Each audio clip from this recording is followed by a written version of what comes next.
Hello friends, welcome back to channel महापुरुषों की बातें। सत्संग जी सबको प्यार भरी राधा स्वामी।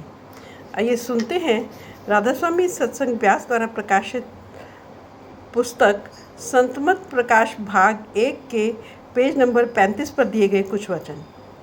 इसमें हजूर महाराज सावन सिंह जी फरमाते हैं, इस जगह 8 दल का कमल है। दाहिनी तरफ जो अचिंत द्वीप है उसमें 12 दल का कमल है। बाईं तरफ सहज द्वीप है जिसके अंदर 10 दल का कमल है। जो जो महात्मा अंदर गया अपनी अपनी वाणी में निशानी देता गया। अब यह कबीर साहब निशानी देते जाते हैं। कहते हैं, महासुन के अंदर 5 बड़े बड़े भारी खंड हैं। यह हमारा खंड अर्थात मृत्युलोक उनके सामने कोई चीज़ नहीं है। अंदर बड़े बड़े ज़बरदस्त खंड हैं। हर एक खंड का अपना अपना ब्रह्म है। वे खंड इस मसाले के नहीं बल्कि यह मसाला और है। हमारा यह खंड मृत्युलोक उन खंडों के मुकाबले इस तरह है जिस तरह समुद्र के अंदर एक बाल। आगे 4 मकाम हैं जिन्हें संतों ने अभी तक नहीं खोला। वे देखने से ही ताल्लुक़ रखते हैं। जो जो रूहें इन मकामों में रहती हैं उन्हें बंदीवान कहा गया है। उन्हें यहाँ कोई तकलीफ़ नहीं है सिवाय इसके कि ऊपर नहीं जा सकती, मगर उनकी आज़ादी का भी एक जरिया है। जिन जिन रूहों को मृत्युलोक से संत कमाई करवाकर अपने साथ ले जाते हैं उनके आगे ये महासुन की रूहें प्रार्थना करती हैं कि अपने सद्गुरु के आगे हमारी सिफारिश करो कि हमें भी ऊपर ले जाएं। वे संत चाहें तो इन रूहों को भी साथ ले जा सकते हैं। अब जिन रूहों को पारब्रह्म तक का गुरु मिला वे वहाँ ही रह गई, आगे नहीं जा सकी। इसलिए संत कहते हैं कि पूरा गुरु ढूंढो। अब जिन्हें ब्रह्म तक का गुरु मिला वे ब्रह्म में ही रह गई। सो कहते हैं, जिस तरह हम रात को लालटेन से अपना काम करते हैं उसी तरह रूहें अपनी अपनी रोशनी से अपना काम करती हैं। उन्हें नाम का आधार है लेकिन वे सत्पुरुष यानी सत नाम में नहीं जा सकती। आगे 2 पर्वतों के बीच एक शहर आता है जिसे भंवर गुफा कहते हैं। वह असली सोहम का देश है। वेदों वाले तो नीचे ही रह जाते हैं और कह देते हैं सोहम चिह निस्बत खा करा बा आलमे पाक भाव दूर दरगाह की गति से मात्र लोक की मिट्टी का क्या मुकाबला है। कहते हैं वहाँ 88,000 द्वीप हैं जिनके अंदर वे रूहें रहती हैं जो कि कभी जन्म मरण के अंदर नहीं आई। उन द्वीपों और रूहों की खूबसूरती का हम वर्णन नहीं कर सकते। ज़्यादा से ज़्यादा हीरे पन्ने और लालों की मिसाल दे सकते हैं, मगर ये तो जड़ है। इसके विपरीत वह कोई और चीज़ है। वहाँ सोहम की आवाज़ है। उस स्थान को सोहम कहते हैं। आई समझ। सोहम का अर्थ है जो तू है सो मैं हूँ। बूंद समुद्र को देखकर कहती है, मैं भी उसकी अंश हूँ। वह समुद्र है, मैं बूंद हूँ।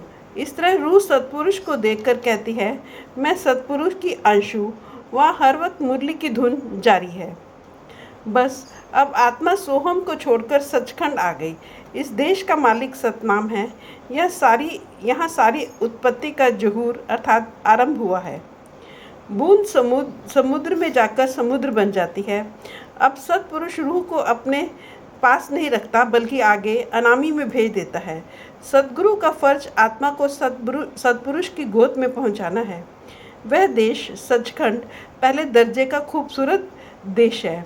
वहाँ अपार सुगंध अपार खुशी है।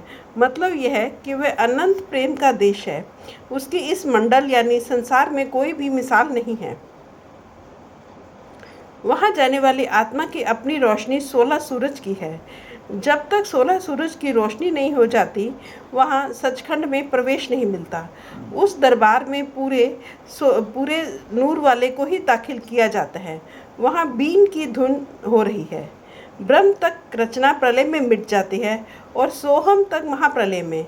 यह सतनाम का देश है जहाँ ना प्रलय जाती है ना महाप्रलय। जब हम इस देश में पहुँच जाएंगे वहाँ न जन्म है, न मृत्यु है, न दुख है, न सुख है। अब जो जो सहस्त्र कवल में रह गए वे बेचारे इस लाफानी देश की लीला को क्या समझे। जिन्होंने 10वीं कक्षा पास की है उन्हें BA MA की क्या खबर। कहते हैं यदि करोड़ों सूरज और करोड़ों चंद्रमा की रोशनी इकट्ठी कर ली जाए तो भी सत्पुरुष के एक बाल का मुकाबला नहीं कर सकते। और फिर उसका सही अंदाज़ा क्या लगाओगे? अब ये सब परमात्मा ने इंसान के अंदर रखे हुए हैं। देखो ये कितनी कीमती मशीन है, मगर दुनिया को कोई खबर नहीं। देह स्वरूप सद्गुरु का फर्ज है कि वह साथ होकर शिष्य की आत्मा को सतनाम की गोद में पहुंचाए। आगे सत्पुरुष की अपनी ड्यूटी है कि वह उसे अपनी शक्ति देकर अनामी देश में पहुंचाए। अनामी देश सत्पुरुष के पास पहुंचाकर सतनाम की ड्यूटी खत्म हो जाती है। बूंद समुद्र में मिलकर समुद्र हो गई। अब जो अनामी देश है वह बेअंत है, उसके बारे में तुम कुछ कह नहीं सकते। अब वह 8वीं मंजिल है, वह संतों का देश है। जो वेद शास्त्र वे दूसरी मंजिल पर खत्म हो गए। फिर संत उन वेद शास्त्र वालों को क्या समझाए? संत मत को पूरे तौर पर समझ लिया जाए तो किसी मजहब की ज़रूरत ही नहीं रह जाती।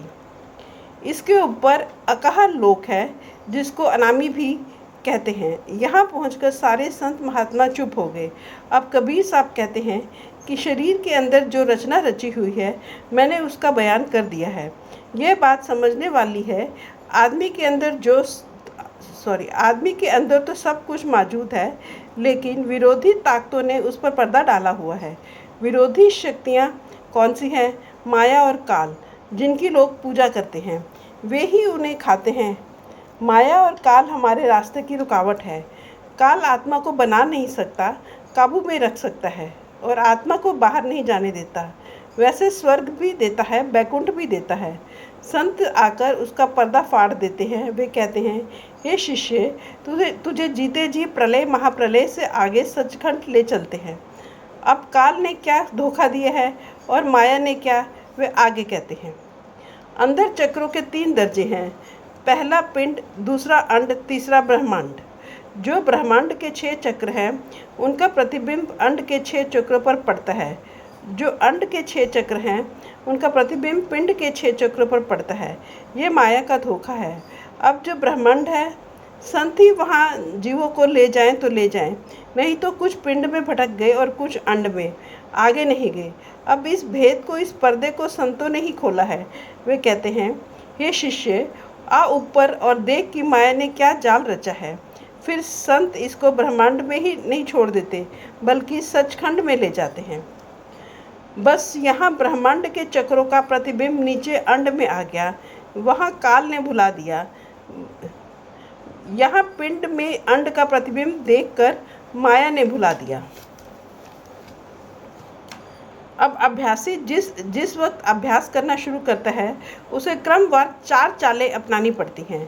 पहली चींटी चाल, दूसरी मकड़ी चाल, तीसरी मीन चाल और चौथी विहंगम चाल। पहले सुमिरन द्वारा आत्मा 9 द्वारों में से बहुत धीरे धीरे निकलती है। जिस तरह चींटी बड़ी मुश्किल से दीवार पर चढ़ती है, फिर गिर जाती है, फिर चढ़ती है, फिर गिर जाती है। यह बड़ा लंबा कोर्स है। यहाँ प्रेम और विश्वास का काम है। अगर पूरा प्रेम और विश्वास होगा तो आत्मा ऊपर चली जाएगी। आगे मकड़ी मार्ग है, जिस तरह से मकड़ी तार के जरिए छत से नीचे उतरती है और खा पीकर फिर तार के जरिए ऊपर चढ़ जाती है। इसी तरह आत्मा जब ऊपरी मंडलों पर आना जाना शुरू करती है तो इसकी चाल तेज से तेज हो जाती है। तीसरा मीन मार्ग है। मछली चढ़ाई की आशिक है। 50 फुट की ऊंचाई से धार गिरती हो तो भी मछली फौरन चढ़ जाती है। चौथा विहंगम मार्ग यानी पंछी मार्ग है। जिस तरह पंछी एक पहाड़ से उड़ा दूसरे पर जा बैठा और दूसरे पहाड़ से उड़ा जमीन पर आ बैठा, इसी तरह यहाँ आंखें बंद की सचखंड चले गए, आंखें खोली और वापस शरीर में आ गए। कबीर साहब कहते हैं, मेरा विहंगम मार्ग है। फिर कहते हैं, यह मार्ग मुझे किसने बताया? सदगुरु ने। उन्होंने रास्ता दिखाया, मैं कमाई करके यहाँ आ गया। कहते हैं, अगर संतों का देश देखना है तो पिंड और अंड के दोनों देशों को छोड़ दो और ब्रह्मांड में आ जाओ, फिर सचखंड में चलो। उस देश में माया का दखल नहीं है। Thank you.